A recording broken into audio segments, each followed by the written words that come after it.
Assalamualaikum warahmatullahi wabarakatuh. Perkenalkan, nama saya Risa Benajir Buto, kelas 12 IPS 2.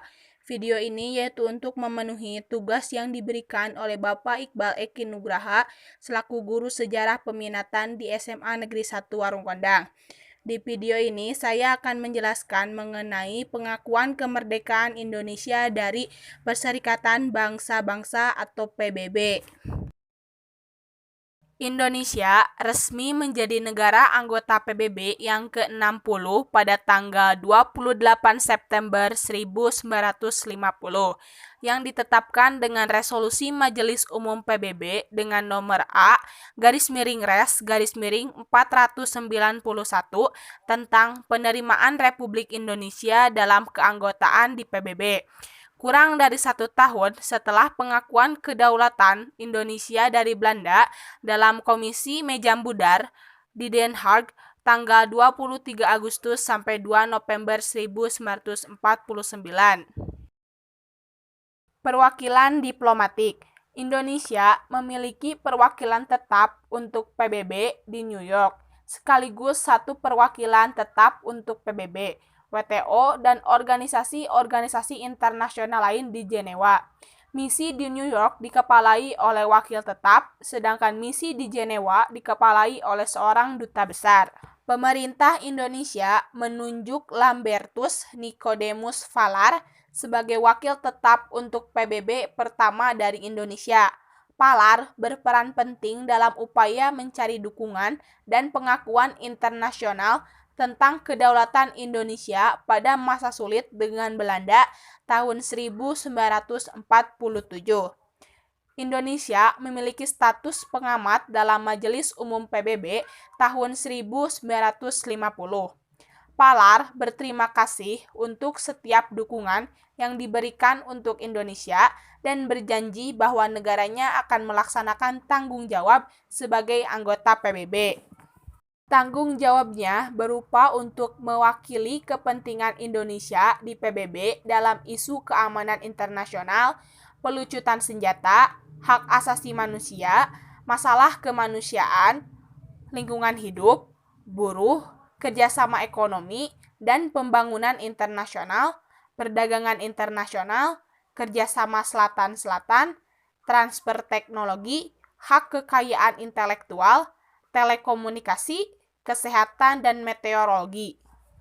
Pengunduran diri dari Perserikatan Bangsa-Bangsa pada tahun 1965 sampai 1966.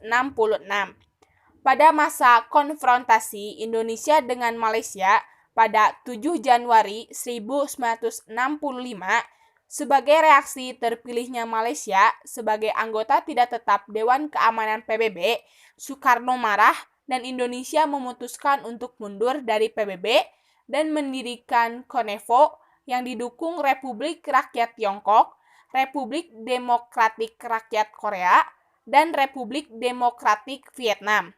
Namun, pada 19 September 1966, Indonesia memberikan pesan kepada Sekretaris Jenderal PBB untuk melanjutkan kerjasama penuh dengan PBB dan melanjutkan partisipasinya dalam sesi ke-21 sidang Majelis Umum PBB.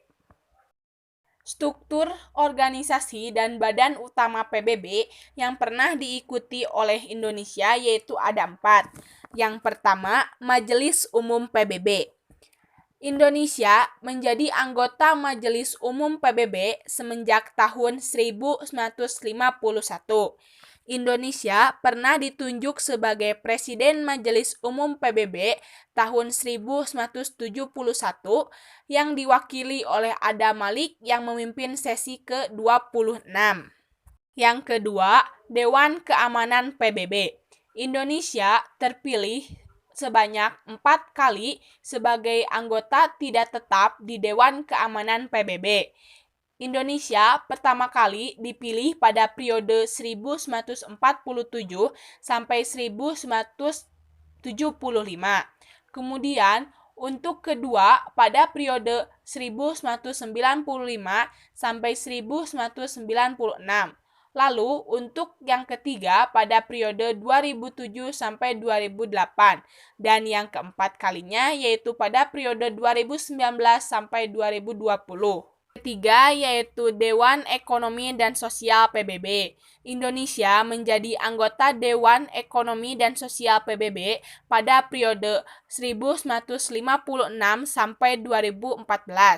Indonesia pernah dipilih 2 kali sebagai Presiden Dewan Ekonomi dan Sosial PBB tahun 1970 dan 2000 dan dipilih sebagai Wakil Presiden Dewan Ekonomi dan Sosial PBB tahun 1969, 1999, dan 2012. Dan yang keempat yaitu Dewan Hak Asasi Manusia PBB. Indonesia terpilih sebanyak 3 kali sebagai anggota Dewan Hak Asasi Manusia PBB. Semenjak dibentuk yaitu tahun 2006. Indonesia menjadi anggota pada periode 2006 sampai 2007, 2007 sampai 2010, dan 2011 sampai 2014. Indonesia sekali menjadi wakil Dewan Hak Asasi Manusia PBB yaitu pada tahun 2009 sampai 2010 yang diwakili oleh Duta Besar yang bernama Dian Triansyah Jani. Pengakuan Perserikatan Bangsa-Bangsa terhadap Indonesia. Poin yang pertama, pada tanggal 1 Agustus 1947, PBB meminta kepada dua belah pihak untuk melakukan gencatan senjata dan menyelesaikan perundingan. Yang kedua, pada tanggal 4 Agustus 1947, PBB memberlakukan pemberhentian permusuhan oleh Komisi Konsuler. Yang ketiga, setelah agresi militer 1, Dewan Keamanan PBB membentuk Komisi Jasa Baik atau Komisi 3 Negara demi terlaksananya perundingan Renville. Yang keempat, setelah agresi militer 2, Dewan Keamanan PBB membentuk UNCI, yaitu United Nations Commission for Indonesia, untuk menggantikan KTN yang dianggap gagal demi terlaksananya perundingan Rem-Rayem. Yang kelima, pemerintah Republik Indonesia mengutus Lambertus Nicodemus Valar sebagai wakil tetap Republik Indonesia pertama di PBB. Ia berperan besar dalam usaha mendapatkan pengakuan internasional kemerdekaan Indonesia. Dan yang terakhir, Indonesia kemudian menjadi anggota PBB yang ke-60 pada 28 September 1950. Was emboldened on the international stage. Sukarno uses the United Nations to protest about Western intervention in his region. I hate imperialism. I detest colonialism. And I fear the consequences of their last bitter struggle for life. We are determined that our nations and the world as a whole shall not be the plaything of one small corner of the world.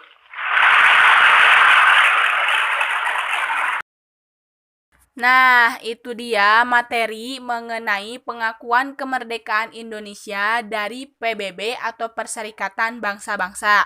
Semoga bermanfaat. Terima kasih atas perhatiannya. Wassalamualaikum warahmatullahi wabarakatuh.